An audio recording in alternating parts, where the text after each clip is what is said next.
Young लड़की 22 साल की, खूबसूरत, पटाचारा। एक घर में गई, एक नौजवान दिखा उसे, बड़ी अड़ी बनाया लड़का, उसको दिल आ गया उस लड़के में। महावीर कहते हैं, सुनना, दृष्टिकोण का मतलब समझना।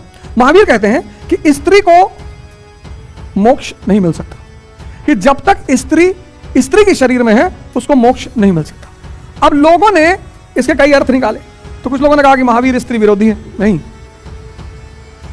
महावीर स्त्री की शक्ति को एक्सेप्ट कर।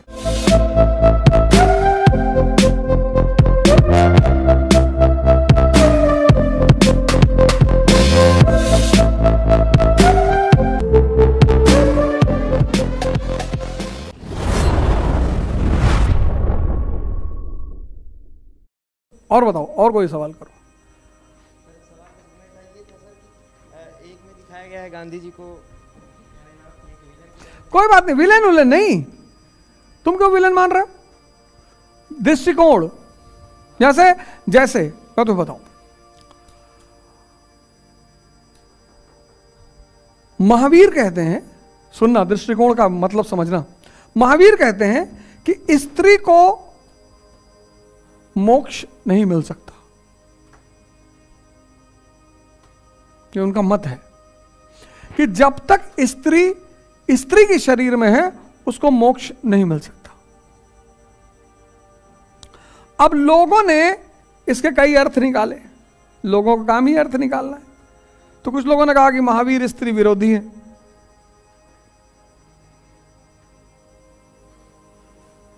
नहीं,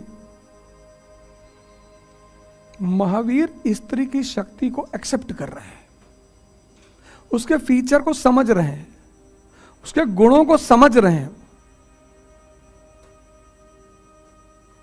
बुद्ध कहते हैं किसी को भी मुक्ति मिल सकती है। पटाचारा, उनकी सबसे फेमस शिष्य पटाचारा,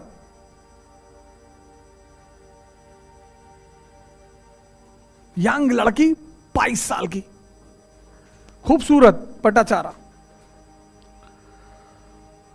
बुद्ध ने कहा भिक्षा मांगने इस हफ्ते अब तुम ही जाओगी बाहर।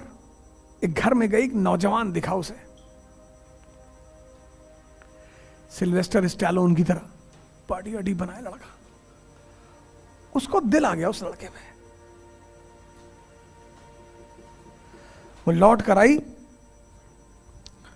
उसने बुद्ध से कहा मैं विवाह करूंगी। बुद्ध ने कहा बहुत अच्छा, विवाह कर लो।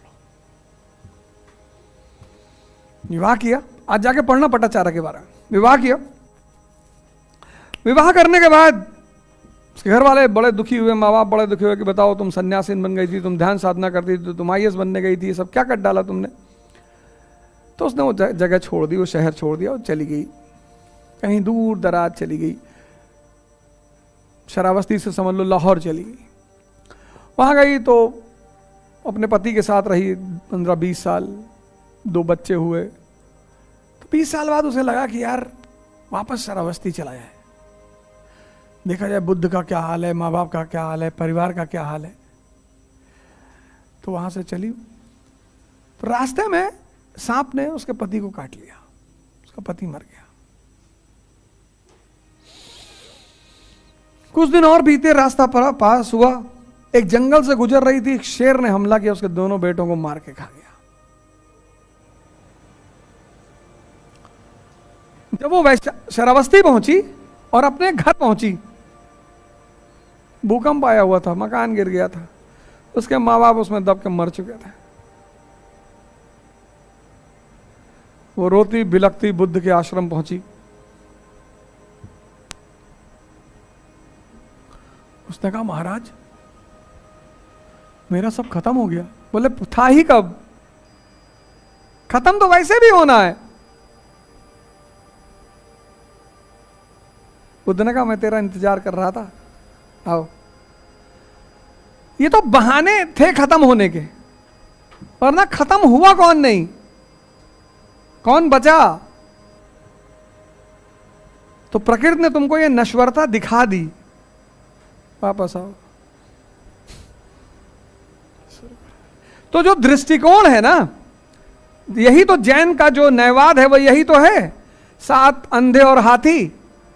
तो जिसने हाथी की पूंछ पकड़ी उसने क्या कहा कि हाथी रस्सी की तरह है। अनेकांतवाद का सिद्धांत पढ़े, यही तो है स्यादवाद और अनेकांतवाद। जिसने हाथी का पैर पकड़ा उसने कहा हाथी पिलर की तरह है। जिसने हाथी का कान पकड़ा उसने कहा हाथी सूप की तरह है। इस दुनिया को तुम जैसे देखते हो, जैसे मेरे लिए खेल है, ये खेल, कभी तुम हारोगे, कभी मेडन ओवर चला जाएगा, कभी कुछ हो जाएगा, कभी कभी दबाव आ जाएगा, प्रेशर बिल्डअप हो जाएगा। मैं इससे ज्यादा मानता ही नहीं। मेरे लिए जीवन शुद्ध रूप से खेल है।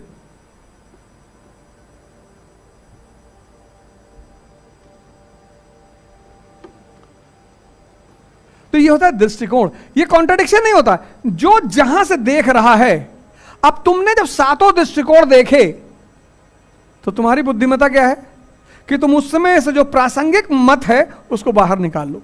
यहीं पे तुम क्या हो गए, नौकरशाह। ठीक है, वही है मेंस का।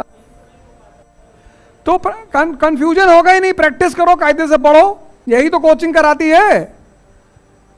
जो तुमसे नहीं हो पाएगा वही तो कोचिंग कराएगी।